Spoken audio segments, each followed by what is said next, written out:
de possession d'impôts. N'importe comment. Donc il faut le faire ça, il faut savoir, il faut avoir la formation pendant 1, 2, 3 ans, 4 ans. Ça dépend de la responsabilité, qui vont que tu peux. Seigneur, excuse-moi, toi, tu es quoi? Ton rôle ici, c'est quoi en tant que Guinéen? En tant que Guinéen, je travaille, je suis dans le département de relations publiques avec le gouvernement et d'affaires avec le gouvernement, entre la société. Avant ceci, tu faisais quoi? J'ai fait beaucoup de choses ici. J'ai même participé à la construction de premières usines de gaz, de LPG. C'est bien payé, non? Comme Guinée? Alors, bon, si je suis ici, oui. C'est bien. Oui. Ici, comme vous le voyez, on a dit, nous ne sommes pas gros consommateurs du gaz, Oui. mais ce qu'on fait, c'est de produire, faire le stockage. Le temps que nous avons à notre main de couleur gris, Oui. il y a le condensat dedans. Le gaz. Non, c'est le condensat seulement. Ce qu'on avait vu avant, c'est le propane. Et ce qui sont de couleur blanc, c'est le méthanol qui est dedans. L'usine de méthanol qui est en bas là-bas, il a son stockage ici dans les tanks qui sont blancs. Celle-là. Bienvenue mesdames et messieurs à cette nouvelle édition de notre émission Grand Reporter. Grand Reporter, c'est une coproduction Afrique Média et EOD TV, avec comme toujours la grande collaboration de notre correspondant international et patron d'EOD TV, Luc Michel, qui apporte de son expertise à chaque fois qu'on a besoin. Cette émission, qui est la suite de la précédente édition de Grand Reporter, nous conduit encore une fois au cœur de la Guinée équatoriale. Nous allons cette fois-ci découvrir la réalité et les enjeux géoéconomiques qui se cachent derrière l'Eldorado pétrolier de la Guinée équatoriale, qui est aussi un Eldorado gazier et d'où l'État équatorien tire les moyens de son émergence.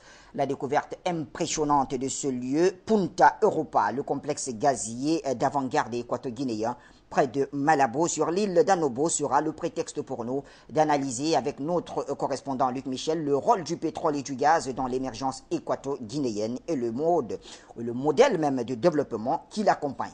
Notre émission mêlera donc reportage live, comme vous le découvrirez, en Guinée équatoriale et sur le site de Punta Europa, mais aussi des analyses de fond réalisées cette fois-là en studio. Rejoignons donc Luc Michel pour une première partie, une introduction rapide filmée sur le site même de Punta Europa. C'est en face des terminals où les tankers viennent directement s'approvisionner avant de reprendre le large par le golfe de Guinée et l'Atlantique.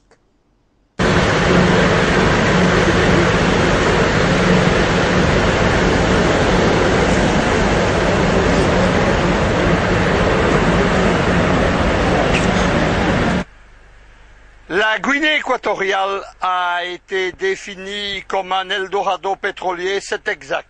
C'est ce qui donne au régime du président Obiang-Néba Basogo les moyens à la fois de sa politique en Guinée équatoriale, c'est-à-dire la volonté de créer un État social avec une redistribution des richesses pour la population, mais aussi de faire une politique panafricaine conséquente, comme l'a démontré par exemple la remise du prix UNESCO pour la recherche scientifique, patronnée par la Guinée équatoriale et le président. On est ici à Punta Europa, au cœur même de la production pétrolière de la Guinée équatoriale et du gaz. Ici, rien ne se perd, c'est une exploitation de pointe. Les dérivés du gaz que l'on brûle dans d'autres pays sont exploités soit sous forme de gaz, de bonbonnes de gaz, soit directement dans des centrales électriques qui fournissent l'électricité à Malabo. Le complexe de Punta Europa est un gigantesque complexe constitué de 5 grandes usines, comme le montre notre reportage, et où on peut dire véritablement que toute la chaîne, mais tous les produits du gaz, sont exploités de façon spécifique. C'est un complexe ultramoderne qui correspond aux normes les plus actuelles en matière de sécurité, mais aussi, je tiens à insister, en matière de pollution, etc., la sécurité, c'est celle qu'on appelle du niveau Seveso, donc elle est absolue, et on comprend mieux, évidemment, comment ce petit pays réussit à développer ce dynamisme et ce développement, ce qu'ils appellent l'émergence 2020.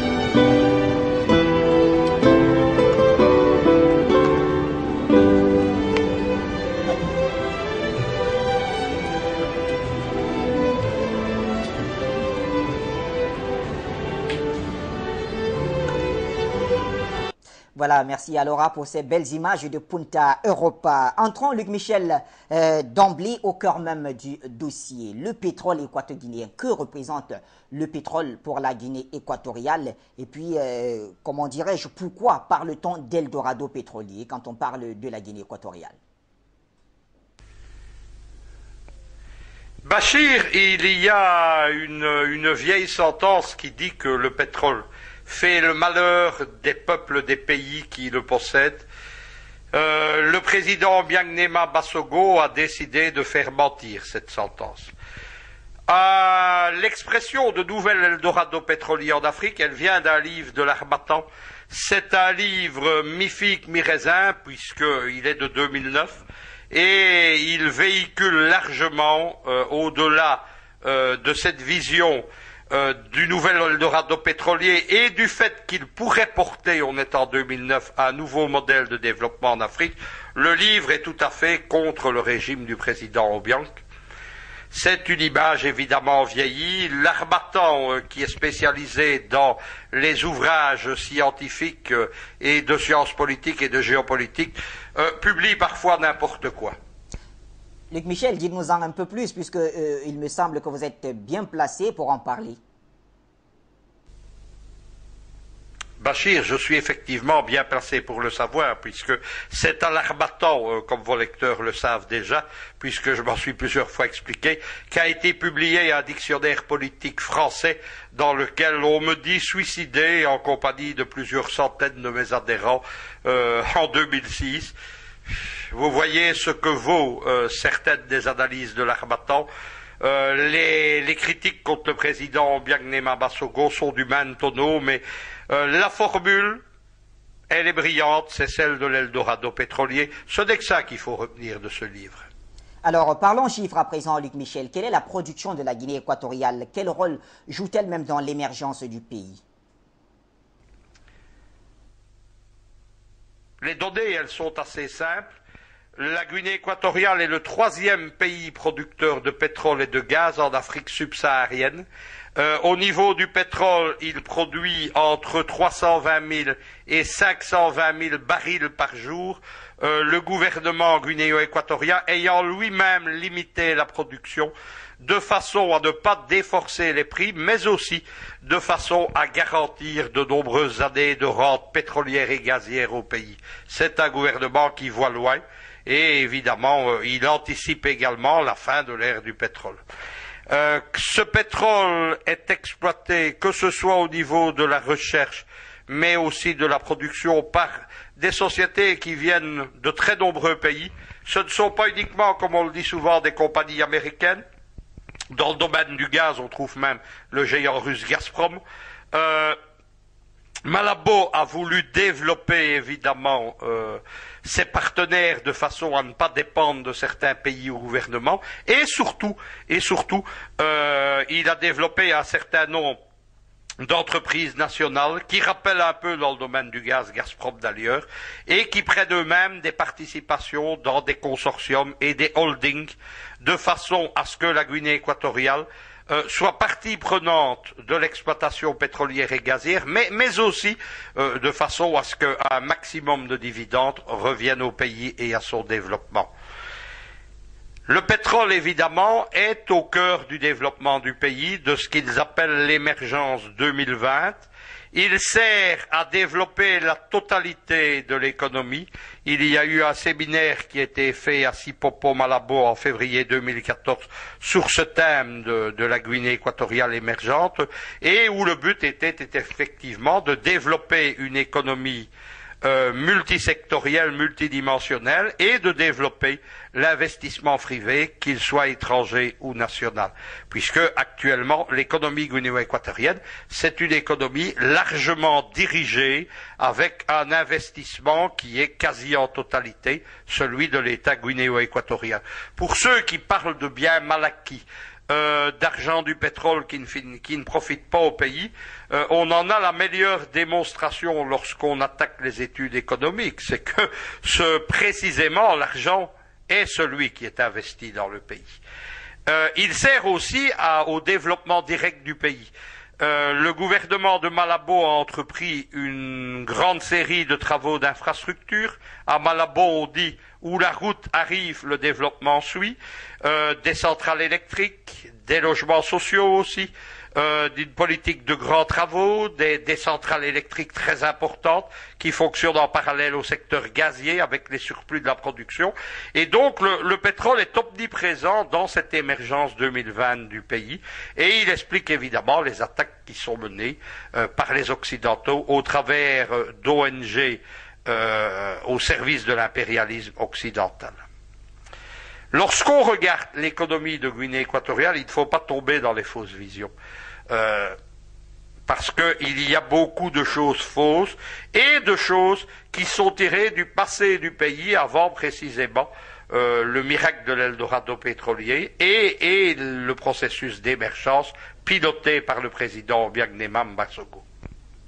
Pourtant, Luc Michel, les études sur la Guinée équatoriale sont très sévères pour le pays.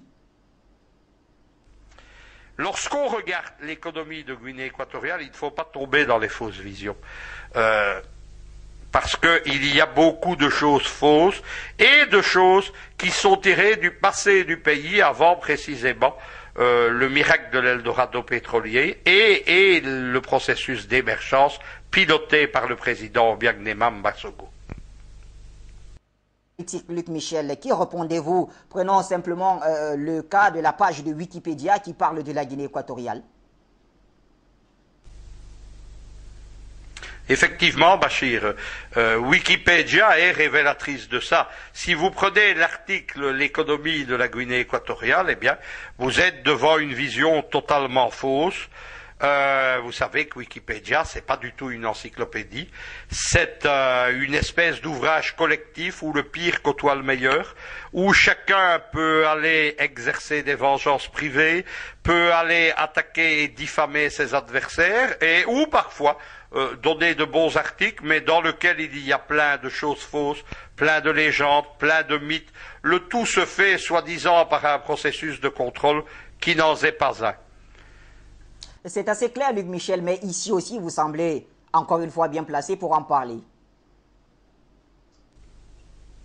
Je suis effectivement, Bachir, bien placé pour en parler, puisque Wikipédia m'a consacré une fausse biographie, consacre à mon parti en Eurasie, le PCN, deux courts articles où il y a plusieurs dizaines d'erreurs factuelles, où toutes les grandes sources d'études, les études universitaires qui nous ont été consacrées en Belgique ou en Pologne ou en Russie, sont évidemment absentes, parce qu'elles présentent de nous un tableau qui ne plaît pas. Et le processus qui est fait à propos du PCN, par exemple, sur Wikipédia, c'est le même qui est fait à propos de la Guinée équatoriale.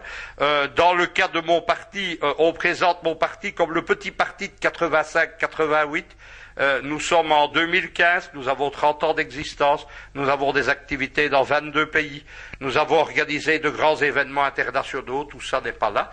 Et le portrait qui est fait du pays du président Biagnema Basogo, c'est celui d'avant l'émergence, d'avant les années de l'Eldorado pétrolier.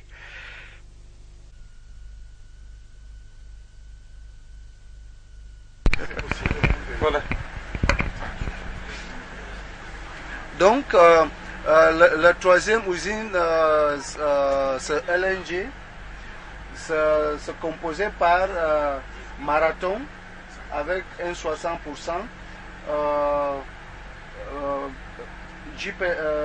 Sonagaz avec une participation de 25% et deux autres sociétés japonaises, Mitsui et Marubeni, ils ont le 5% et le 5 et 7% à peu près.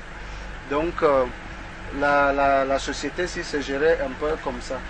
Et le LNG c'est quoi? C'est une alcool qui s'obtient à travers on détruit les molécules et on les refroidit à moins 160 degrés Celsius. Dans cet état, le gaz, ça devient en état liquide. Ce qui fait qu'il a deux avantages. Le gaz, c'est une risque à transporter et ça prend un volume plus petit. Mais quand il s'agit d'eau, le volume est beaucoup et le risque est moins. Donc, c'est ça qu'on fait, ici dans le projet de LNG. Ce qu'ils font... Voilà, merci pour ces autres images. Alors, Luc Michel, abordons justement ce dossier du gaz, puisque si on vous suit bien et à travers ce que notre guide nous le dit dans ses reportages, la Guinée équatoriale est bel et bien un Eldorado gazier.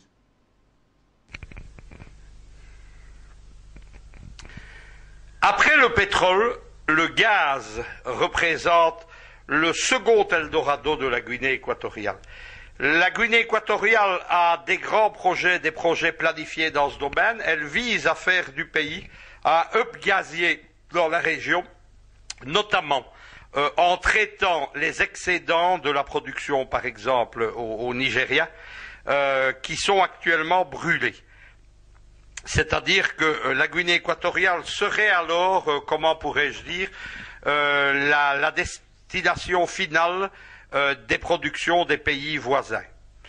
Ce qui symbolise ce grand projet, c'est le complexe industrialo-gazier de Punta Europa, auquel nous avons consacré un reportage live, une visite qui montre ce qu'est l'une des plateformes industrielles les plus avancées au monde dans la production gazière. Punta Europa représente aussi l'avancée du pays vers la production de cet Eldorado pétrogazier. Première recherche en 1984, première production en 1991 et en finale 2 usines qui ont fait place à 5 où tout est traité. Le grand problème de la production gazière actuelle, c'est qu'elle dégage dans la plupart des pays d'énormes gaspillages, d'énormes pertes, les produits qui ne sont pas transformés en dehors du gaz naturel qui vient en première exploitation étant parfois tout simplement brûlés. Le projet de Guinée équatoriale, qui est un projet effectif, réalisé à Punta Europa, c'est, après le gaz naturel, de produire du gaz liquide, du méthanol, du propane, du butane, et on ne s'arrête pas là. La production encore excédentaire non traitée étant soit renvoyée dans les pipelines, soit partant vers des usines de production d'électricité pour le pays. C'est une grande première puisque, comme je l'expliquais au début de cette analyse, on continue à brûler dans la plupart des pays voisins des quantités très importantes, notamment le propane et le butane. Michel, restons-y pour parler toujours de cet Eldorado gazier. Qui assure cette production? Comment le fait-il? Et puis, à quelle fin le fait-il? La production gazière, comme la production pétrolière, elle tourne autour de grands consortiums, Malabo associant des consortiums nationaux, qui rappellent un peu Gazprom, à des firmes occidentales. Il y a, par exemple, le consortium 3G, auquel précisément le géant russe Gazprom est associé, et il y a le grand projet, l'Integrated Gas Project, qui représente le train 2 de production gazière, et qui va évidemment associer le consortium 3G à de nouveaux partenaires, en vue précisément de faire de la Guinée équatoriale ce hub gazier pour l'ensemble donc de la région. C'est quelque chose de très important parce qu'on l'ignore souvent, mais nous vivons probablement le dernier demi-siècle d'exploitation des énergies fossiles. L'ère industrielle a commencé avec l'exploitation du charbon et elle va se terminer avec l'exploitation des produits gaziers, notamment les fameux gaz de schiste qui sont souvent du gaz qu'on a liquéfié par des voies non naturelles.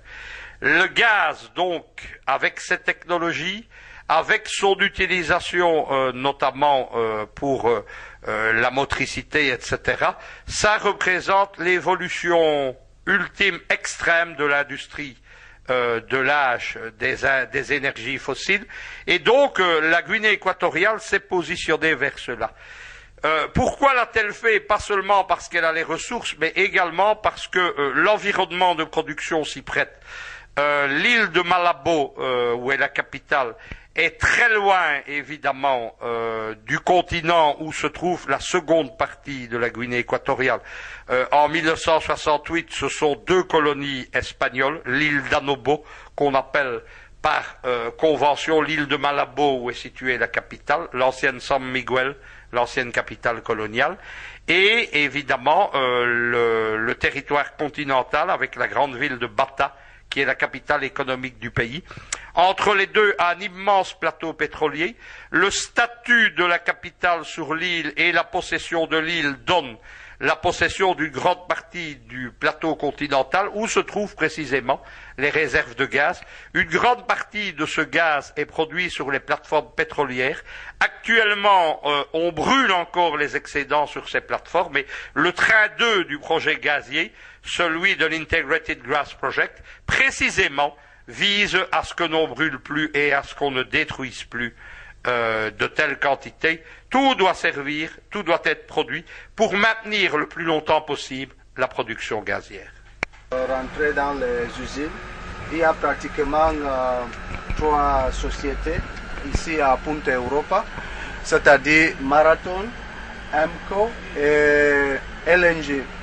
Marathon, c'est comme la mère de toutes les sociétés qui sont ici. Parce que sans Marathon, les autres sociétés ne peuvent pas fonctionner, quoi. Parce que c'est Marathon qui reçoit le produit dans la chambre d'Alba, il fait le processus, après il envoie le gaz résidual qu'on vient de voir là-bas aux autres projets, quoi. Donc au début, on était dans les années 90, au début des années 90, ce qu'on faisait ici, c'est on produisait ce qu'on appelle le condensat seulement. Est-ce que vous m'entendiez? C'est bon, c'est bon. Ok. Donc, après tout le processus, on obtenait le condensat et tous les gaz résiduels, on brûlait ça. Quelque chose qui était très mal vu. Il y a des contrats léonins ici à fonction de... Comment? Je ne sais pas comment expliquer ça. Des contrats qui vont de 50 à 70 ans. Vous l'avez ici? Non. On n'a pas de contrat dans ce long terme. On n'a pas. L'exploitation du gaz de la Guinée équatoriale, ça s'étend à peu près sur combien d'années? Maintenant, selon les études, on peut dire d'ici à 2025-2030, s'il n'y a pas d'autres découvertes, oui. 2025-2030. Mais il se dit qu'il y aura d'autres découvertes. Oui, Parce que sur la- nous, on est en train, l'année prochaine, on est en train de faire des perforations. Et là, la Guinée, avec les nouveaux moyens, vous êtes impliqués à 100%. Voilà, voilà. Et c'est là-dedans qu'il Et faut- ce qui est passé ici, ce qui est passé à Punta Europa ici, c'est pas la même chose qui est passée dans les autres sociétés comme ExxonMobil, Noble Energy, Amiral d'Afrique. Les contrats sont tout différents et le pourcentage c'est un peu haut. Parce qu'on a déjà eu l'expérience, on a déjà eu un peu les moyens. Voilà. Bon, comme vous pouvez le constater, rarement vous pouvez voir un ouvrier qui est en train de ici. Tout c'est comme abandonné, mais ce n'est pas tellement le cas. C'est contrôlé dans la salle, dans une salle. Voilà. On a des moniteurs. Quand il y a quoi que ce soit, ça, on voit ça sur les écrans. Voilà, venons-en à une autre partie de cette émission. Nous parlons à présent des attaques contre Malabo et contre son président, Obiangema Bazogo. Luc Michel, après l'affaire dite des biens mal acquis, on reproche aujourd'hui à Malabo ses ventes de pétrole. Évidemment, Bachir, à partir du moment où le pétrole et le gaz occupent une place prépondérante dans le développement de la Guinée équatoriale et dans son affirmation comme un centre de puissance panafricain, il devient évidemment un angle d'attaque pour les Occidentaux. On connaissait la fameuse affaire des biens mal acquis en France, on a maintenant les affaires du pétrole mal vendu en Suisse. Les biens mal acquis, c'est quoi? C'est la France qui s'est arrogée un droit de regard sur la vie politique d'États comme la Guinée équatoriale, au mépris de toutes les lois internationales. Elle s'est arrogée aussi, les juges français, dans leur arrogance, le droit de vendre des biens appartenant à l'État guinéo-équatorien, dont le produit de la vente ne va absolument pas aller au peuple guinéo-équatorien qu'on prétend défendre, mais va aller au Trésor français. Le tout étant une agression menée au travers d'ONG pro-occidentales comme la fameuse Transparency International. On assiste depuis le mois de juillet à un second front du même type, qui est lié cette fois au pétrole et qu'on pourrait intituler l'affaire des produits pétroliers mal vendus. Luc Michel, de quoi s'agit-il cette fois-ci? Puisque on a quand même remarqué, vous me passez l'expression, que les Occidentaux ont quelque peu une imagination un peu perverse pour trouver de nouvelles attaques contre les États africains. Et dans le collimateur, évidemment, la Guinée équatoriale, mais aussi d'autres États africains. Le but, évidemment, c'est d'essayer de briser l'essor pétrolier, les Occidentaux ne voulant absolument pas d'un nouveau Kadhafi ou d'une nouvelle Jamaïria libyenne. Ceci d'autant plus que, contrairement au colonel Kadhafi qui avait eu une existence politique mouvementée, on ne peut pas faire les reproches qui lui étaient faits à Kadhafi de grand financier, de grand inspirateur du terrorisme, puisque le général Obiang-Nema Basogo, devenu président de la Guinée équatoriale, n'est absolument pas lié aux grandes affaires mondiales de déstabilisation dans lesquelles Kadhafi s'était impliqué pendant les 20 premières années de la Jamaïria libyenne. Mais Luc Michel, on a quand même remarqué que cette fois-ci, les attaques partent de Suisse. Pourquoi est-ce qu'elles partent justement de la Suisse? L'affaire se passe en Suisse, Bachir, tout simplement parce que il y a une notion qu'on doit comprendre. Là, on est au cœur de l'économie mondiale. La vente de matières premières, dont le gaz et le pétrole, c'est un négoce. C'est-à-dire qu'au milieu, c'est quelque chose qui est issu directement, on va le dire, des périodes coloniales. Et au milieu de ce négoce, il y a un négociant, c'est-à-dire des intermédiaires qui touchent un bénéfice pour mettre en rapport producteurs et consommateurs et amener le produit acheté vers son acheteur. La Suisse principalement parce qu'elle détient de nombreuses institutions internationales, mais aussi parce que ça a été longtemps un pays neutre, eh bien, la Suisse est un des cœurs de ce négoce mondial des matières premières, avec trois autres places qui sont Hong Kong, Shanghai et Kuala Lumpur. Il y a 570 sociétés de trading en Suisse et, par exemple, 10% des revenus du canton de Genève proviennent du négoce des matières premières. Donc la Suisse est un endroit stratégique et c'est tout naturellement dans cet endroit stratégique que les Occidentaux sont allés porter le fer. Luc Michel, on veut quand même savoir qui est à l'origine de ces nouvelles attaques contre Malabo. Il y a derrière cette nouvelle affaire différentes ONG occidentales. Elles ont travaillé comme travaille par exemple Transparency International, c'est-à-dire qu'elles ont commencé par émettre un rapport. Ce rapport s'appelle Swiss Trading Companies, African Oil and the Risk of Opacity. What is it? Qu'est-ce que c'est? C'est tout simplement un rapport qui entend dénoncer l'opacité de la vente des matières premières, mais en ne s'en prenant pas, absolument pas, aux centaines de pays qui sont occupés par ce lucratif business, mais comme par hasard, une fois de plus, à 4 pays africains. C'est facile d'attaquer l'Afrique, l'Union africaine est inexistante, et les pays africains sont mal équipés pour se défendre au niveau international. Ces ONG ont donc ciblé la Guinée équatoriale, le Gabon, le Nigeria et le Tchad. Tout ça au nom de la transparence dans la vente du pétrole, comme on entend imposer à l'Afrique une transparence et une bonne gouvernance qui n'existe absolument pas en Occident. Un des autres pays qui crie le plus sur la Guinée équatoriale, c'est l'Espagne. On rappellera que l'ancienne puissance coloniale, lorsqu'elle a quitté l'île d'Anobo où est installé Malabo et la Guinée équatoriale continentale en 1968, n'y avait laissé aucune infrastructure, aucun système d'éducation, aucun système administratif. Madrid ferait donc mieux de se taire, et les ONG suisses aussi. Qui sont ces ONG? Elles sont au nombre de 3. 2 Suisses, SwissAid, que nous connaissons déjà dans l'affaire des biens mal acquis, qui est en liaison avec des ONG américaines du même acabit. Il y a la déclaration de Berne, et enfin, il y a une ONG américaine, la Natural Resource Governance Institute.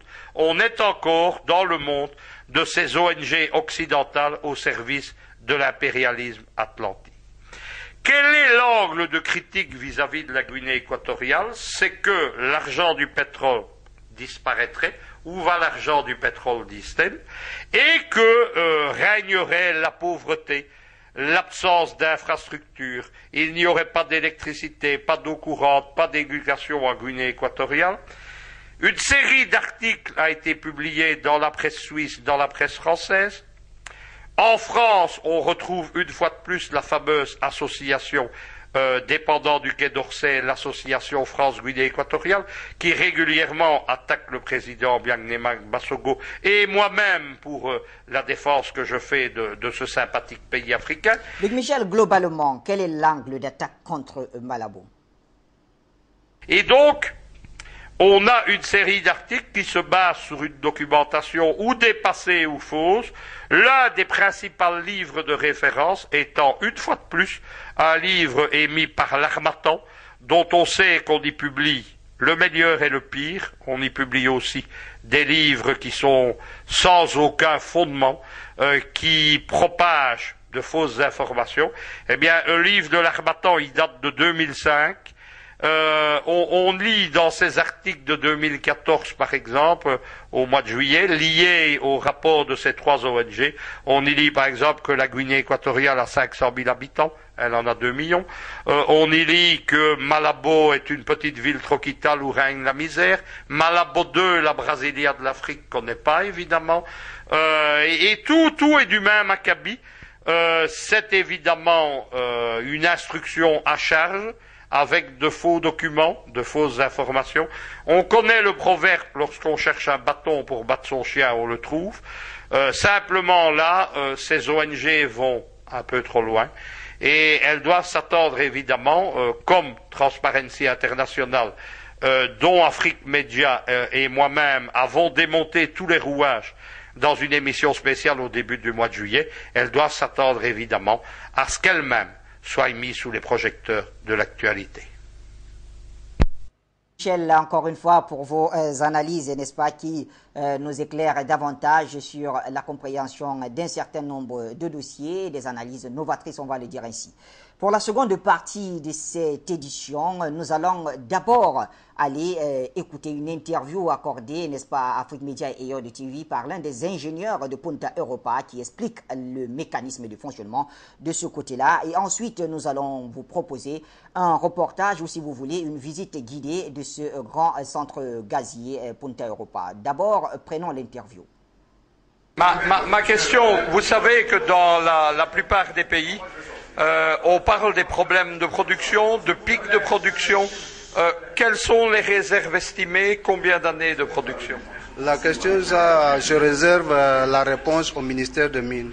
Oui. Je ne suis pas permetté pour répondre à la question là. C'est au ministère des Mines qui peut donner des informations à cause de ça. Depuis combien d'années fonctionne ce complexe? Il y a 18 ans à peu près. 18 ans. Quel était au départ, donc vous êtes parti, si je comprends bien, avec uniquement les installations de départ. Oui. Est-ce que le complexe a sa forme définitive ou est-ce que vous prévoyez encore d'autres activités? Oui, au début, c'était seulement la production de condensat. Après, tout était brûlé à Toge. La production, c'était environ 42 000 barils par jour. Mais au fur et à mesure, on a réussi à grandir, on a expandi, on a augmenté des infrastructures et parallèlement la production. Donc, ça s'agrandit au fur et à mesure aux projets qui arrivent. Ma dernière question, est-ce qu'il y a une exportation directe par tanker depuis votre complexe? Oui, oui. Comme j'essayais de le dire avant, nous on fait la production, après on fait le stockage et en attendant pour les tankers qui arrivent et faire l'exportation. Ici on ne refine pas, nous n'avons pas des industries jusqu'à présent et c'est tout ce qu'on fait. J'espère que vous allez avoir les messages, ce qui est plus important. On se trouve à l'heure actuelle ici. Voici la carte de Punta Europa. Ici, on se trouve ici, là où il y a l'usine d'électricité. C'est ici qu'on on produit l'électricité de Malabo et toute l'île entière. On va visiter l'usine de Amco. C'est là où on produit le méthanol. Après, l'usine de Marathon qui produit le condensat, le butane, le propane. Après, on va visiter l'usine de LNG qui produit le produit LNG. Bon, ici, à l'autre, c'est un peu plus clair ici. Nous avons ce qu'on appelle le champ Alba à offshore, à environ 30 km dans la mer. C'est là où nous avons 20 puits, 4 en production, et on obtient le produit depuis ici. Après, on l'envoie à terre ferme, là où on met le processus. Ça arrive d'abord à l'usine de Marathon. Dès que le produit arrive là-bas, Marathon, il fait le processus de condensat, le butane et le propane. Donc, comme il y a des autres projets, ils ont besoin de produits. Au début des années 90, après tout ce processus-là, ce qu'on faisait, c'est d'envoyer le gaz résidual à Toge. On brûlait ça. Mais au fur et à mesure, on a réussi à implémenter des autres usines comme l'usine de méthanol. la partie de gaz qu'on brûlait ici tous les jours, on a réussi à envoyer ça pour produire le méthanol.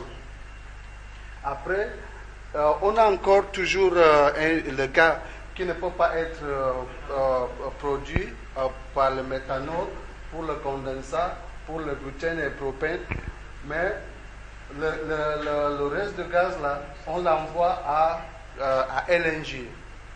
Donc on a encore le gaz parce qu'on ne peut pas tout récupérer. Ce qu'on fait au lieu de brûler, on a réussi à avoir un système de réinjection.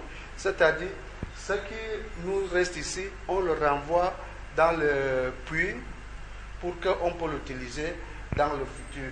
Et aussi, nous avons une partie de cette gaz résidual, c'est ça qu'on envoie ici, là où nous sommes pour produire l'électricité. Donc nous avons 4 turbines qui sont générées par le gaz résidual.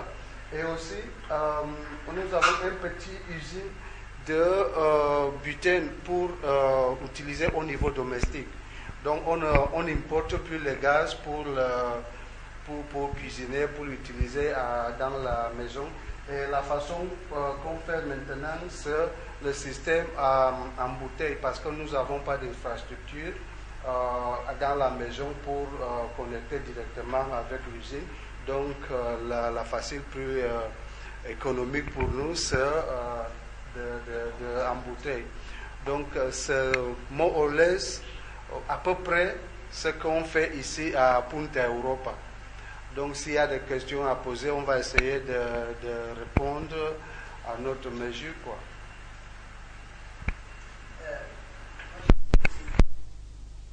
Voilà, merci donc à Luc Michel et toute la grande équipe qui était de ce côté-là pour cette interview où nous avons eu, n'est-ce pas, des éclairages sur la production à Punta Europa. On va à présent se quitter, mais c'est avec cet autre reportage sur une visite guidée du complexe gazier Punta Europa. Ce complexe gazier impressionnant sur le cœur même de la production gazière équato-guinéenne où technologie et technique de pointe se conjuguent avec écologie et production planifiée. Merci donc à nos confrères d'EO TV, à toute l'équipe d'Afrique Média qui a fait tout ce travail. On se retrouve donc pour une autre production de Grand Reporter. Rentrer dans les usines, il y a pratiquement 3 sociétés ici à Punta Europa, c'est-à-dire Marathon, AMCO et LNG. Marathon, c'est comme la mère de toutes les sociétés qui sont ici. Parce que sans Marathon, les autres sociétés ne peuvent pas fonctionner, quoi.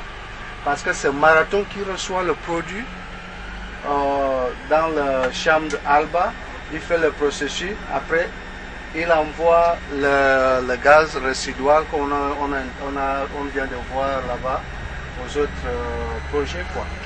Donc au début, on était dans les années 90, au début des années 90, ce qu'on faisait ici, c'est on produisait ce qu'on appelle le condensat seulement. Est-ce que vous m'entendiez? C'est bon, c'est bon. Ok. Donc, après tout le processus, on obtenait le condensat et tous les gaz résiduels, on brûlait ça. Quelque chose qui était très mal vu par la Banque mondiale parce que c'était autrement dit brûler l'argent, contaminer l'environnement.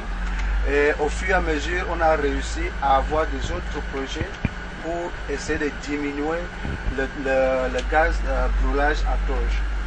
Donc à partir de là, on a construit le projet de AMCO. AMCO, ça veut dire Atlantic Methanol Corporation. Et ce qu'ils produisent, c'est directement le produit méthanol, qui est un autre dérivat du pétrole, quoi. Donc c'est la première usine qu'on va visiter. Ça a été construit en 1988 et il avait fait sa première exportation en 2001. Donc avant tout ça, il y a une petite histoire sur à cause de l'histoire du pétrole en Guinée, l'exploration, quoi. On avait commencé avec une société hispano-guinéenne qui s'appelait Hepsa. Il a fait des études, il a fait des explorations. Ils ont fait une puits. Ils ont dit que ce n'était pas commercial. Ils ont fermé, ils sont partis. Donc le président était vraiment étonné parce qu'il disait c'est pas vrai, c'est pas possible. Dieu ne peut pas être assez injuste parce que nous avons au nord, au Nigeria et Cameroun et au sud, nous avons le Gabon, tous ils ont le pétrole. Nous sommes juste au milieu, pourquoi nous on ne peut pas avoir le pétrole? Donc il est parti aux États-Unis et il est parti faire des négociations. Ils sont venus, ils ont ouvert le même puits et nous voilà. Donc il y avait le risque parce que tout le monde avait peur, parce qu'on avait peur de ne pas trouver le produit, mais ils ont réussi à le faire. Et à partir de là, tout le monde a eu confiance. Et au début, c'était une société américaine qui s'appelait Walter International. Après, il a vendu ses actions à CMS Nomeco. Et en 2002, Marathon est venu, il a acheté les actions. Et quand il est arrivé ici, il a fait ses études. Il a découvert une majeure quantité de gaz. Donc il a fait la proposition au gouvernement d'augmenter la production et expandir augmenter les infrastructures. Mais le président, il savait que si on augmente la production, ils vont parallèlement augmenter le niveau de brûlage de gaz. Donc il les a fait une proposition, il faut trouver la moyen d'éliminer, de diminuer le gaz qu'on est en train de brûler, quoi. C'est à partir de là, exactement en 2004, ils ont commencé la construction le projet de LNG. Et tout ce qu'on va visiter ici, il n'y a plus rien qu'on se brûle. Tout est transformé à différents produits et exporté. Donc ce qui fait que si vous voyagez, si vous avez atterri à l'île de Malabo, et quand on est en air, si vous voyez des fleurs, c'est pas la société guinéenne qui font ça, c'est des pays voisins. Je ne dis pas, je ne suis pas un peu, je ne peux pas dire que nous sommes les meilleurs, mais ce n'est pas nous, on ne brûle plus. On ne brûle plus, ce sont les pays voisins qui sont en train de faire ce que nous faisons au début des années 90. Donc en face de nous, nous avons l'usine de Amco. Amco, l'usine là a été construite en 1998 et il a fait sa première exportation en 2011. La technologie qu'ils ont utilisée ici pour cette usine là, c'est la technologie de Mitsubishi. Amco, ça appartient à Marathon avec un 45%. Noble Energy avec 45% et la Société nationale du gaz, Sonagaz, avec un 10%. Donc l'usine là, il produit le 17% du méthanol qu'on utilise au marché des États-Unis. Oui. 17% et le 3% du méthanol qui est utilisé dans le marché mondial. Donc ça lui fait une usine de méthanol plus grande d'Afrique. À un moment c'était le deuxième même. Je crois que c'est le troisième maintenant parce qu'ils ont construit une autre usine, je ne sais pas, Swazilandia, je ne sais pas chez. Donc le méthanol, ça sert à quoi? C'est un produit, c'est un alcool primaire qu'on utilise souvent dans les laboratoires pour les médicaments, dans les industries pour les plastiques, pour comment on appelle, pour les frages de Coca, les Fanta, de matériel comme ça. Et aussi, on utilise beaucoup pour faire le contreplaqué avec, oui, aussi, des résidus aussi. Ils font, il y a un autre produit qui est sorti à partir de là. Donc ici, à notre main droite, on ne peut pas le presser maintenant. Il y a là, on fait des embarquements. Comme on avait dit avant, nous on produit ici, on fait le stockage, on attend les bateaux pour exporter et on fait des exportations juste ici, à côté, derrière nous. On peut voir le bruit. Là où quand les bateaux arrivent, ils s'arrêtent là-bas. On fait la connexion sous-marin et on commence à faire oui, on commence à pomper pour l'embarquement. On a environ 4 bateaux par mois. De tankers par mois de méthanol. Et aussi, on fait l'exportation de condensat aussi. Mais on a d'autres ports à quai d'exportation aussi. Les destinations? Les destinations, le 60% de tout le produit qui sort d'ici, ça part aux États-Unis. Et le 40% en Europe et en Asie. Et une partie du Japon est illuminée par le méthanol d'ici en Guinée. Donc ils utilisent le méthanol de la Guinée pour générer l'électricité au Japon. Donc ce qui fait que quand ils ont la panne, il y a une panne ici dans cette usine, le prix de méthanol ça monte. Et c'est combien sur le marché en principe? Ça, je ne sais pas exactement. Et le méthanol guinéen est de bonne qualité? Oui. On a fait tous les essais à 98% pur. C'est comme le delta. Oui. C'est la même chose que le delta. C'est pour ça qu'il y a même de guerre au niveau du delta. Parce que c'est le meilleur pétrole qui existe. Nigeria, oui. Pas de Nigeria jusqu'ici, un golfe du Machine. Oui. Je vais poser une question un peu sensible.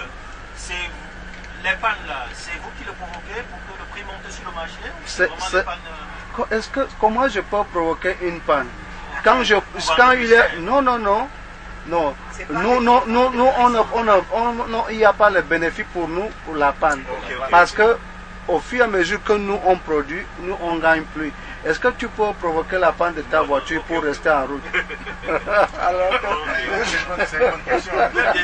Non, nous on ne peut pas. Nous on ne peut pas provoquer quoi. Autrement on est en train de perdre quoi.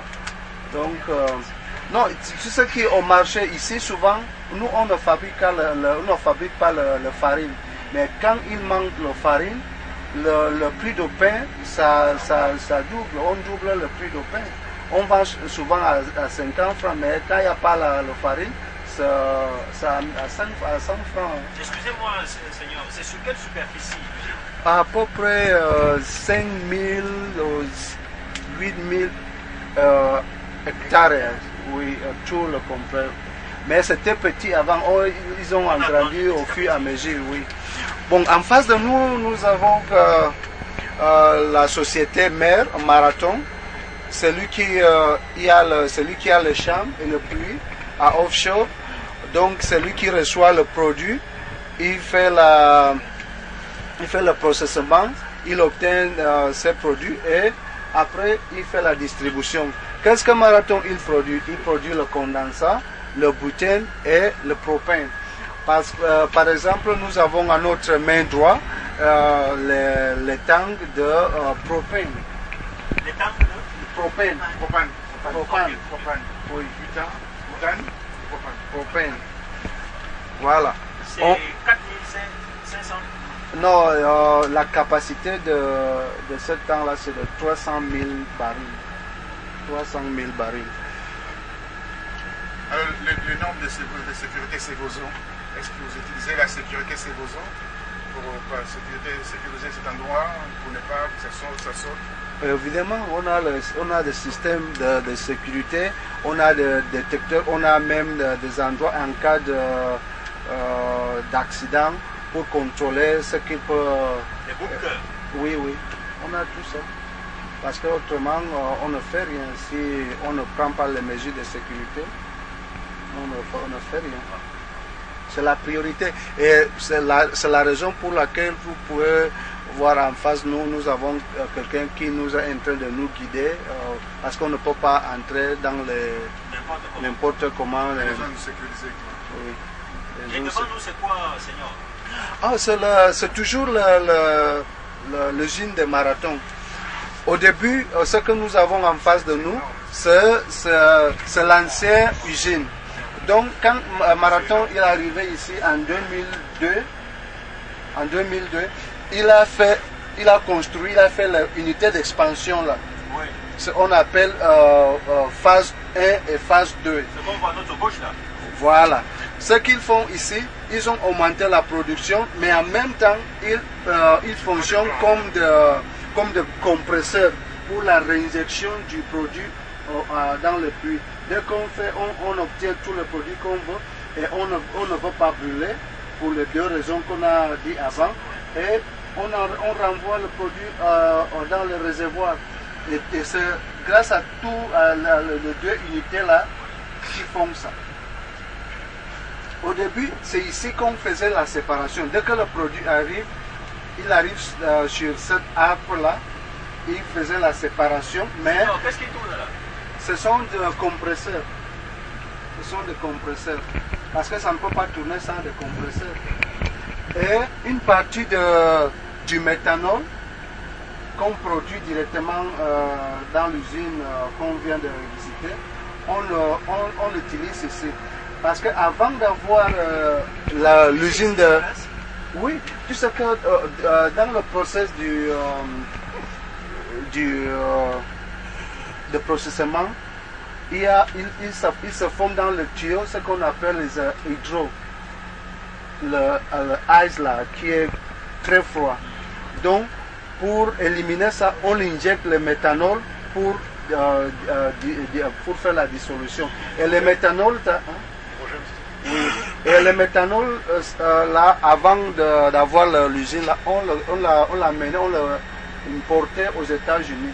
Maintenant, on se surplace, on prend un parti, on fait la injection dans le tuyau pour... Voilà.